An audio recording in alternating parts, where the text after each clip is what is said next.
Il y a une tendance récente qui montre que de se passer de petits déjeuners, ça serait la clé pour optimiser notre métabolisme.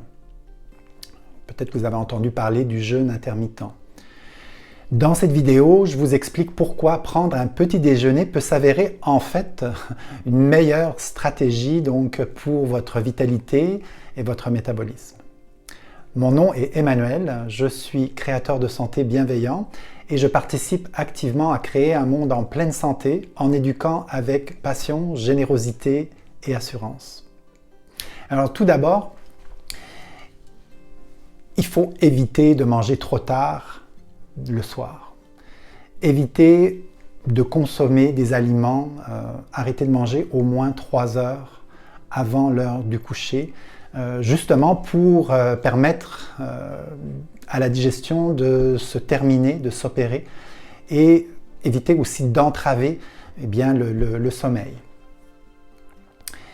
Consommer plus de calories en début de journée s'avère vraiment une stratégie beaucoup plus intéressante dans certains cas pour soutenir l'énergie, donc prendre des calories qui vont fournir ce carburant à vos cellules sous forme de protéines et sous forme de gras qui donnent beaucoup de calories qui vont pouvoir justement soutenir cette énergie-là.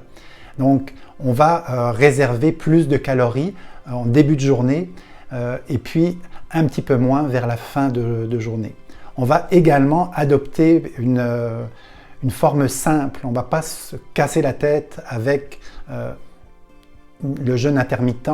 Il y a différentes façons de le faire, mais une façon qui est très simple et efficace, c'est de choisir le format 16-8, donc 16 heures de jeûne et 8 heures, donc une fenêtre de 8 heures où on va consommer des aliments, on va manger. Donc, il y a différentes façons, mais celle qui semble le mieux fonctionner, c'est ce modèle-là, 16-8. Je préconise souvent de commencer à manger plus tôt dans la journée pour éviter en fait justement d'avoir plus tard dans la journée ce déficit de calories qui tend à nous faire manger plus en fin de journée, ce qu'on veut éviter. Donc d'adopter une fenêtre donc, à partir de 10 heures et de consommer donc, pendant une période de 8 heures jusqu'à 18 heures. Il y a certaines personnes qui vont mieux fonctionner en consommant, donc en déjeunant à partir de 9 heures et en terminant de manger à 17 heures. Mais en général, de 10 heures à 18 heures, c'est une stratégie qui semble très bien fonctionner pour la plupart des personnes. On va également mettre de l'emphase, on va regarder bien entendu l'alimentation, on va favoriser une alimentation qu'on appelle à faible index glycémique, donc c'est une alimentation qui va très peu faire varier en fait le sucre sanguin, la glycémie. Alors bien sûr, on évite les aliments qui sont raffinés et les sucres, les farines bien entendu, et on va favoriser des aliments donc, qui vont construire nos cellules, les protéines, et des aliments qui vont contenir beaucoup d'énergie, donc les gras, justement pour stabiliser la glycémie et donner dans la journée du carburant de façon constante.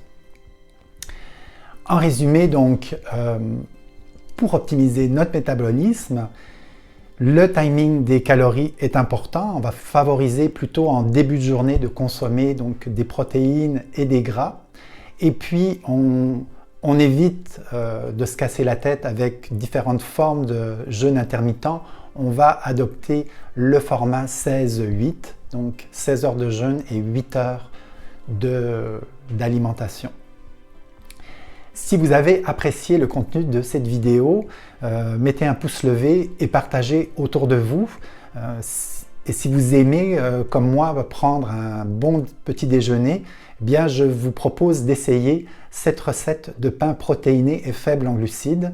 Vous retrouvez la recette sur mon blog dans le lien ci-dessous. À très bientôt.